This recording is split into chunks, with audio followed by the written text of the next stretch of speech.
Morning, afternoon. Good afternoon, everyone. Hope everyone's well. Just a quick run through what we'll do. We'll kick off the live section as always, and then we'll go into a 10:30 for tonight. So if the cameras are ready at the back, everyone ready? We'll kick off with James from Sky. Hi, Mikel. Hello. How's the somewhat lengthy injury list looking after you return from Dubai? Yeah, we still have a few, unfortunately, in that list that we haven't managed to get back yet.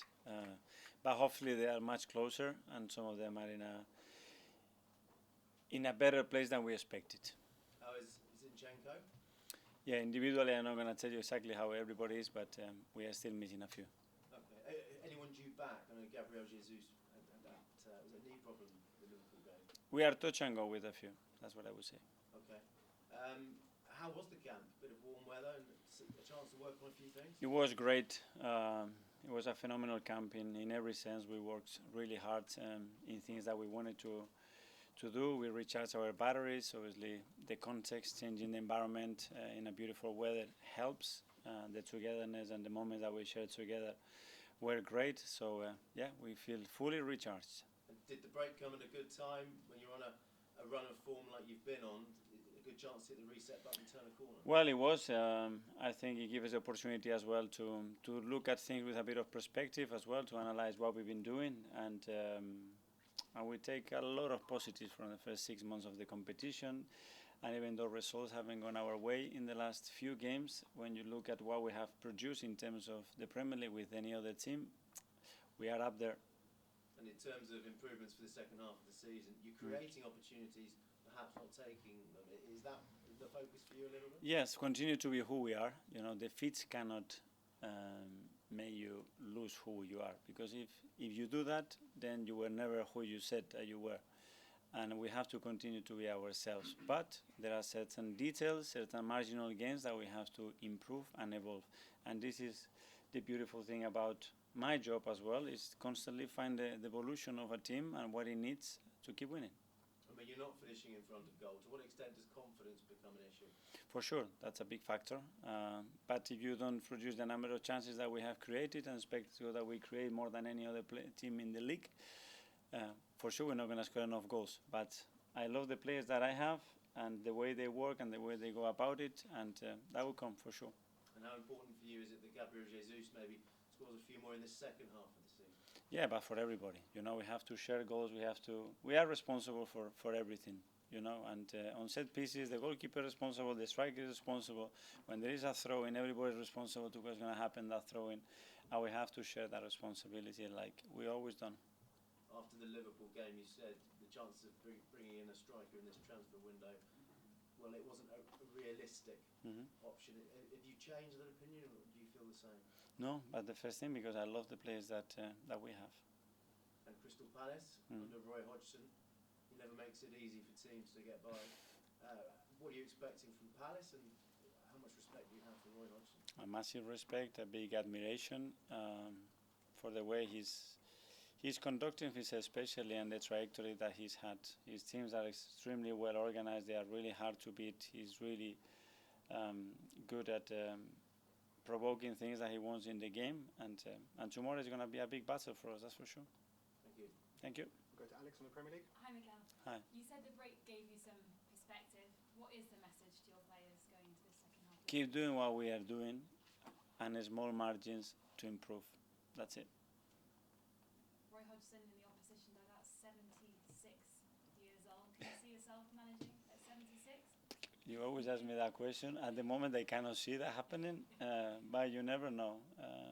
This job is extremely addictive, and when you do it like I do with people that I love as well and respect so much, you never know. It's difficult to find a better place or a better thing to do in your life.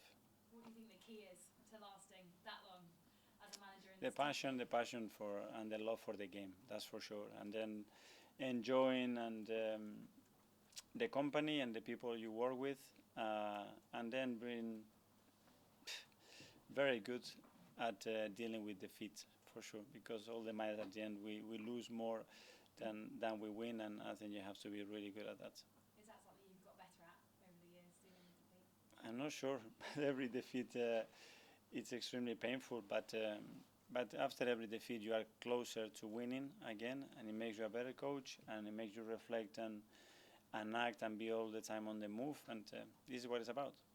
Is the early kick-off tomorrow? It can sometimes be difficult to get the crowd going that early. What do you hope for from the home supporters? No, we need to get them going, but they've been exceptional with us. And as I said, we are recharged, we are full of energy and super motivated. The team is super motivated, and we want to attack the second half of the season with a lot of ambitions and with the understanding that the team is capable of big things, and they are convinced of that. Just finally, what was your highlight of the trip to Dubai? Some good food? The beautiful moments that we have spent together when you have families, kids around, and mixing life and job. I think it's something extremely necessary, that because we are living their lives, they are living our lives, and if we want this to make sense really and everybody to be part of it, I think it's a really positive thing to do. Go to Jordan from The Athletic. Mikel, just wondered, after you've a few defeats and then you've got a week or two's break, which is quite unusual, are you someone who usually studies the footage over and over again to try and find what the answer is? But I heard you say there the message is so clear, just keep doing it. Has this been a slightly different camp for you in terms of looking at what's wrong? Yeah, you have to look at it objectively, and in order to do that, you need to dissect the game in many parts as much as you possibly can to understand what happened. And then is the balance. And in football, what you merit and what you actually have is not always at the same level, and that's been the case. But I think overall in the season where we are, but these things that we can improve and do better, and those marginal gains have to be installed, and they've been installed for the last 10 days, and we have to see them coming up. So a couple of years ago you had a difficult start to the league season, and then I think I remember you said it was the best 10 or 15 days you've had in football. Just wondered if you could reflect on that first time of turning around the bad 3 results and what you've maybe done differently now you're a bit older.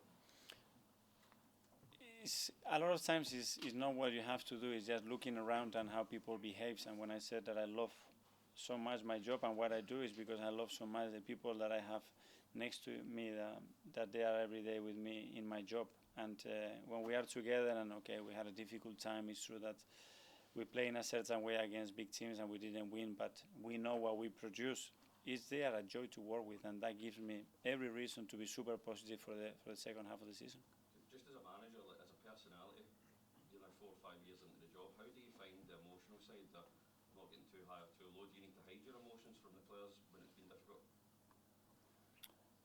I don't know if the word is hide, but I think you have to be honest, and you have to tell them how you feel, and you have to be as clear as possible for them to understand what they expect from you, and as well for them what they are actually doing, and can we improve, and find always the motivation when things they don't go your way, or results they don't go your way. You have a problem within in the team to resolve it, and we are all here and we are all willing to win, and we have to continue to do that. Okay, last couple in the live section. James from ESPN. Hi, Mikel. Hi. You spoke before the break about the goal scoring maybe becoming a psychological issue. So, when you've been away, how do you tackle that? Do you let them switch off? Do you make them practice harder? How do you actually approach that specific psychological element? Changing certain things, analyzing first of all from my side, from our side in the coaching point, what we can do better. Is the most difficult thing to coach because it's so unpredictable. Times, distances, spaces, opponent, they change from picture to picture, and they change immediately after the ball is moving. But try to give them clarity, and we have to take the responsibility, and we have to give them the tools to deliver the best possible way. And that's what we have to. They have it in them, and they know that, and we have a lot of individual talks about it, and it will come. From the way you talk there, I mean, the sort of outside perception is it's just players missing chances in front of goal, but from what you're saying, it's a lot more complicated than that. Yeah, and I don't want to give the responsibility to the players. That's what I'm here, and the responsibility at the end to win and to score 3, 4, or 5 goals is there. And the question we said, okay, how do we score 5 goals every game? And that's a question, right? How are we going to do it? And the rest is just and we expect it to change it tomorrow. It's not going to happen. So we have to make things happen, and we have to be active and find solutions to that. And we've spoken to you before about possible points tallies to win the league. The leaders Liverpool have got 45 after 20. You've got 40 after 20. City past we've always thought, you've always said 90 points plus. Do you think it might be less than 90 points now? I don't have a clue. You do look at it though, don't you? Because we've talked to you about it before. Have you thought that? Well, I look what happened in the league, but it's always after it happens. I'm not that good at predicting what's going to happen before. Well, City won it with 89 last year. If I pushed you, do you think it would be higher or lower? Depends as well what's going to happen in direct games. You know, that's obviously a big consequence to that number. So let's see. Okay, Charles, cool. Can I just ask about Emil? There's been quite strong reports today about West Ham being interested in talking about a possible loan for Emil. Is that something you can sort of shut down the possibility of that happening this season? I'm really happy with Emil, and he's in the right trajectory, and now he's settled. He's training really well, and you know that I'm not going to be talking about any individual situation. I mean, Emil's been back from the latest injury for a few weeks now. He's been away in Dubai. Have you seen a change in Emil? Does he look ready now to really sort of make an impact and push towards the first team? No change. Emil is Emil, you know, and he's got incredible qualities, and we are really happy to have him. And what he needs now is chances to put all the desire and qualities that they have on the pitch. In order to do that, we have to give him minutes. And just quickly, while you're away, the club released a video that got fans pretty excited seeing you and Timber working out in Dubai, looking pretty strong, you know, working with the ball on the grass. Obviously, there's still a long way to go for him, but how close is he to potentially playing any sort of part in this season? Is he progressing very well? There is a possibility, but at the moment it's still very, very far from competing, and that's the realistic picture of it. Are we hopeful that he can have an impact at the end of the season? If everything goes well, it looks like there is a chance that might happen, but I think it's too early to make that call. Okay, guys, we're going to go to 10:30 tonight. Kick off with Jason from the 10. Hi, Mikel.